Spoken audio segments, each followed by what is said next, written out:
Good golly, Miss Molly, the finals is not dying. I repeat, folks, the finals is not dying. The finals isn't dying. The finals is not going anywhere. And you know what I mean? There's a couple of games that came out that have not stood the test of recent times, i.e. Concord, anybody? Or shall we talk about X Defiant? Those games have come and those games have gone. And meanwhile, in the dust, in the rubble of all the destruction, the finals remains strong. Okay, that's what I'm saying. Like, everybody needs to take a little bit of a chill pill. I'm seeing some of these videos on the internet that the finals is dying or may not, blah blah blah, be a good game, etc., etc. And that's unfounded. It's unfounded. So I just want everybody to relax and just listen up, because I'm about to go on a little bit of a yap fest, all right? So let's take a look at the tail of the tape. Everybody wants to bring up the Steam charts. What are Steam charts, you might be asking? These are Steam charts. So this is basically, if you don't know, Steam charts tracks the essentially PC player population. This only is tracking players who are using Steam to play the finals. This does not track console players. So anyone on Xbox, any iteration of Xbox, anyone on any iteration of PlayStation who might be playing this game, this is not on here. This only tracks PC players, but it can give us a little bit of information on trending, right? So where player population might be going, migrating, whether it's improving, dwindling, etc., etc. Now, a couple of other things to consider is that the Steam charts, the only variables that we have to go off of, this is concurrent players on at any given time. So this means this is not like unique players throughout the day. This means like the peak at this point in time of the day, this is how many players were logged in. But so what that means is, like, let's just say on PC alone, right now, the current 24-hour peak is around 16,000. Well, more than 16,000 people are logging in to the finals. It's just 16,000 at any one given time. That's like the highest, okay? And again, not counting console players. So now that we kind of got that out of the way, let's take a look at the tail of the tape. The all-time peak was 13 months ago at 242,000, almost 243,000 people. That's massive. That's like back here. That's huge. That's giant. You know why? Because the game looked awesome. I said the game looked awesome, but the game is awesome. But you know, the game looked awesome. Whoever's like kicking out these trailers at Embark, mwah, chef's kiss. Y'all are boss mode. Whoever's making the promos, it's just, oh gosh, they're just so good. Go back and watch them on the YouTube channel, the old ones, if you haven't, because they are sick with it. Now, so a lot of interest into this game. They shadow dropped this game. They kind of like talked about it in December or whatever to like release the game.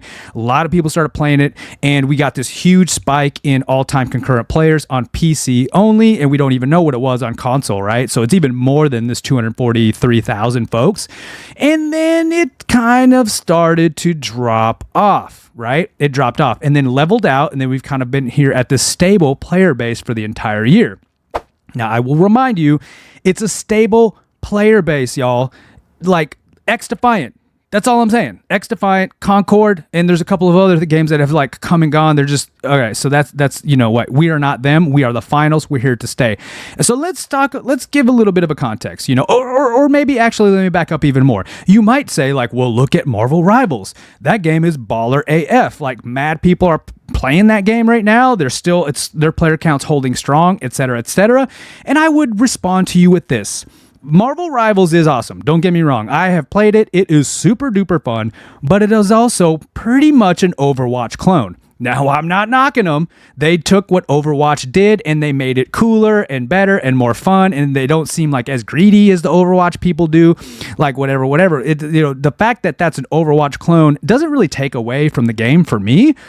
But let's be honest, it's an Overwatch clone. There's a lot of parallels and comparisons that like line and map over one another when we talk about Marvel Rivals and we talk about Overwatch. But the finals is not a clone. I mean, the finals is not a clone of anything. There's nothing like the finals that has ever been made into an FPS game. Now, are there elements in the finals that are similar to other games? Yes, absolutely. You carry around guns that go pew pew and you shoot other people and you try to overtake them, and there's teams, and it's kind of like, you know, there can be third partying, and there's like these big brain gadgets and utilities. There's different classes. Like, some of that stuff's in other games, but nobody quite does it like the finals, baby. It's like that. It's like the magical recipe of all these other ingredients that are mixed together to make this perfect burger or sandwich or I don't know, some kind of like baking thing. Like the finals took these ingredients, or Embark rather, the creators of the finals, took these ingredients and mashed them and mixed them up into this like adrenaline fueled, high octane, crazy game with these white knuckle, adrenaline rushed endings, buzzer beater stuff that like it pales in comparison. Okay, so Marvel Rivals is kind of like, it's a lot like this other game that was really popular. So it's kind of like, I get why that game has so many people playing it and why they kept so many people who started playing it still playing it. That's fine. The finals is different. It's kind of a little bit of an acquired taste. So you can imagine all these people over here, there's 200,000 folk plus people, they played the game and they're like, you know what? This isn't quite for me. Now, why is that? I have some ideas, I have some thoughts, I have some theories to as why the player base has dropped. There's a couple of things. Now, remember, this is a free-to-play game, right? So there's no kind of like buy-in or financial investment from the player to feel some level of obligation to continue to play the game, learn the game, and work through some of the kinks alongside of the game as they like release updates and patches and stuff like that, right? And initially, early on, the game had some things that needed some attention, right? That made the player experience, I could see how some people were frustrated with the early player experience. Let's talk about maybe recon or nukes, things. If you guys were around in the OG season 1, you know what I'm talking about, right? And then, so not only that, okay, so the game it didn't come out super polished in this way that where it was just like, hey, this is like an $80 game out of the gate. It needed a little bit of work, and that's fine. A little bit of rough around the edges, some bugs and netcode. There's all these little things that Embark has worked on and they are continuing to work on, right? But then the other part of that is like, as I revert back or circle back to my earlier statement, in that this game is unlike any other. This game is not just about the pew pew, run and gun, shoot, take them down. This is mega 4D chess. Now, what do I mean by that? The flagship game for the finals is Cash Out. Everything in the finals was designed around Cash Out. The whole sandbox, the whole idea of this game was designed around this game type where it's very objective based, it's very team oriented, it's very dependent on communication and synergy and executing ideas and plans. Not only that, you have 3 other teams that you're going against. You have 2 different objectives going at the same time. You have to think about the math of inserting the cash box and who's where on the leaderboard. Do we get a wipe here? Do we wipe them? Do we go after them? Do we try to steal here? Do we third party there? And then there's the unforeseen and unforeseeable. We're holding a cash box and then we get third partied in our defense. Like, there's all this stuff that you really do have to think about and consider and try to position yourself, because the way the game works in this tournament type mode is the top 2 out of the 4 teams moves on to the next round. So what do you do? What kind of risks do you take to position your team to at least get in the top 2 to go to the next? It's a lot, folks. It's more than just load the magazine, pull the trigger, take down the other player. It's way more than that. And that's what I love about the game. And that's what the player base who is here today loves about the game. We love the chaos. We love the madness. We love the crazy, radical, hyper breakneck speed that this game moves at. And we love the fact that we have to think. Like, that's how you're going to do well and dominate in this game. Not only is it rock, paper, scissors between choosing the classes and choosing utilities to respond to the players that you're going up against, but it's also got this macro game type that you have to think about and consider. It's just baller. It's baller. However, it's not for everybody. Some people want to just chill. Some people don't want to think that much. And Embark didn't really provide a place for those people to have fun with. Right? Initially, not really. And so I think that we lost a lot of the player base initially due to some of the bugs and this, that, and the others. And then partly because the game's kind of hard to pick up and understand out of the box, just unpacking it. So you might have people try it for a day or two, not giving it a real chance to understand the complexities. And they didn't go over that little hump of getting their butts completely whooped by the people who were quick to understand. And so then they stopped playing. And then the last thing that I think that contributed to this drop that we see here on the player count is largely in part that the game is super hard to run on PCs, y'all. Can I get an amen? Oh my gosh. I mean, I have a pretty dang good PC and I have trouble keeping my frames up to match my 165 hertz monitor. This game was just cooking PCs left and right, okay? So I think that's another part, like the optimization of the game. It has gotten better, But man, this thing was tough. This is just, let's be honest, it's tough to run. So I think like an amalgamation of all those different things and maybe some stuff I'm leaving out. Again, this is my 2 cents. I'm not saying like, yo, these are facts. This is just my perspective on why the player count dropped down to its stable base. But again, I'll circle back to this is not console. Okay, so console doesn't have the issues of running the game. Now, all of the other things that I talked about, the aforementioned like difficulty level of kind of understanding all these complexities within the game and the game types, etc. And then, of course, you know, it just not being a clone of any other game and it just not being for them, whatever. Like, you know, we lost those people. But like, I wonder if we saw less of a drop in console players than we did in PC players. And it was for my third point in that how hard and difficult it is to run this game on PC, whereas console is not really faced with those issues. So sure, did we lose some folks? Yes. Do we have more than what we're seeing here because this is PC only? Abso-freaking-lutely. You can play this on the new Xbox, the older Xbox, the PlayStation 5, and now even the PlayStation 4. Okay, so we've got a lot more people on here, and some of the things in the gaming experience kind of speaks to me, and that this is not a dying game. Like, I don't have trouble finding games. Sure, sometimes you can have some issues or some longer queue times, especially in other regions and countries, but pretty much I can find a game pretty quickly in anything that I want to play. All right, so that is kind of that's my speculation. If you agree or disagree, I'd love to hear your thoughts in the comments of this video. Let me know about that part of it, kind of what you're thinking. And so, you know, there's that. Now we can move on. So when we look at the seasons leading after season 2, we were sitting at the 48,000, season 3, 31,000, season 4, 29,000. So we were sitting pretty decent. We've got our stable player base, and this is, you know, PC only, so we're getting more than this in here. And so all throughout season 2, we hit a pretty stable number. And season 3 brought a little bit of turbulence with its core player base in some changes Embark was making about game modes and ranked. And I'm not going to make this video about that, but we saw a little bit more of a dip in season 3 as a result. Season 4 picked back up, I believe. We got about 23,000 on launch of season 4. And look at this, man. We held pretty strong, going around 17 to 20,000 all through season 4.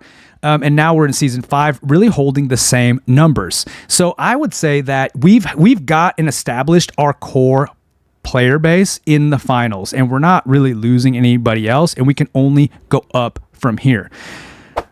Another thing that I would like to point out is the new player experience. I think early on, the new player experience was actually a lot more difficult than it is now, in that like the tutorials and stuff that the finals had were absolutely terrible. They weren't good at all, and they've improved some of that. So some of the new player tutorials, they've got a little more in-depth experience for them. But I think partly too, some of the new player experiences are that depending on what game mode that they get put into, you have people who are level 1, 2, all the way up to level 10 getting put in with literal max level emeralds. Emerald being like, what emerald means for the uninhibited is that you've played the game a whole bunch and you're actually probably at least decent, if not really good at it, right? And so because of the lack of skill-based matchmaking in a lot of the game modes like World Tour, Cash Out, etc., you're getting new players getting just absolutely curb stomped by new folks left and right. Now, I know it's difficult to try to matchmake for that when you have a lower, quote unquote, lower player count, but I think that contributes, right? So if they could somehow continue to cultivate this new player experience by adding some better tutorials, some entry-level stuff that can help these people step into this, and maybe try to even isolate and work harder on the skill-based matchmaking for the new guys. I don't know how you do that. I don't know. I'm not a programmer. I'm kind of talking sideways out of my mouth. I'm just throwing ideas on what I think could help with that. But another big part is the lack of advertising, y'all. So there has been there's really, actually I should say there hasn't been very much advertising at all. Like really at all. When I see, you know, Marvel Rivals or the new Call of Duty, even with X Defiant, man, I was seeing advertising for these things freaking everywhere. Now, I know that advertising doesn't automatically seal the deal on the success of a game, because I just said I was seeing X-Defiant advertising everywhere. And that game, they're shutting the game down. So it's a failure. So it's not all about advertising. Now, I have a couple thoughts about this. So I wonder if that, if maybe they don't want to spend the money on advertising until they get the core of the game to a really good spot, right? Because then it's almost be like a waste. It's like spending money for advertising on something that sucks or a bad product is a waste of money. Now, I'm not saying the finals was ever a bad product, but I think the finals has come a long way since launch in a lot of different buckets or a lot of different aspects and categories, from optimization to balancing and et cetera, like all this stuff, and like the user interface experience, being able to communicate with other players in game, because we didn't, back in the day, you couldn't they didn't have in-game chat or none of that kind of stuff. So I think as this game continues to get these updates and new seasons come out and gets more and more polished, it would make sense for them to then start to really dump some money into advertising. So maybe that's why they haven't done it yet. But to be honest, they haven't really done very much advertising at all.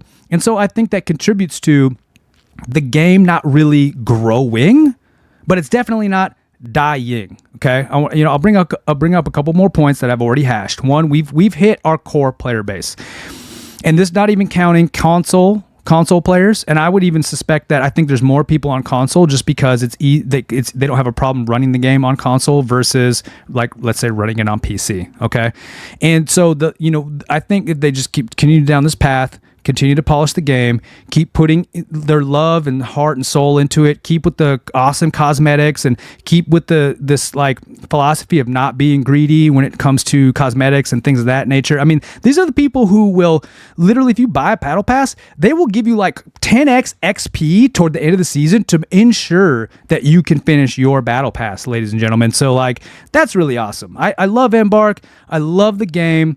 I love everything about it. I love the people in the community. I've loved seeing this thing grow over the last year and improve, and I'm seeing new people in the game. Honestly, I don't mind playing with a level 1, a level 5, a level 10 guy. I try to get the comms with him. I try to talk them through that. I want to be a community ambassador for these new players. I love it when I see new people log into the game and they move like a bot and they don't know what the heck is going on, man. I take them under my wing and I try to show them the way. Try to bring them to the light so we can get them vaults. We can get that money, baby. We can grow this player base, but it's going to take all of us. It's going to take all of us coming together, not being toxic, being nice, being friendly, remembering why we play video games, to have fun, have a blast, have a competitive experience, be a good sport, and just enjoy life, enjoy the game. So I will leave you with this.